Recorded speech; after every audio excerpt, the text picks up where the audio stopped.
Hello everyone, welcome back to the channel. Hope you are doing well and fine. And in today's video, I'll be showing you how to fix Instagram story error. So without wasting any time, let's just jump right on the video and make sure to watch this video till the end and follow the steps as well. Now what you need to do is head over to your app store and on the search bar simply type in Instagram.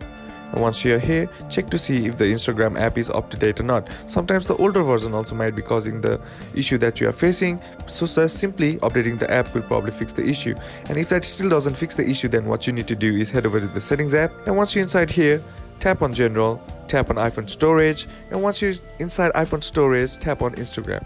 Now once you're inside Instagram, here tap on offload app, and what this does is it resets the app by clearing all the bugs and glitches that is present in the app which might be causing the problem that you are facing.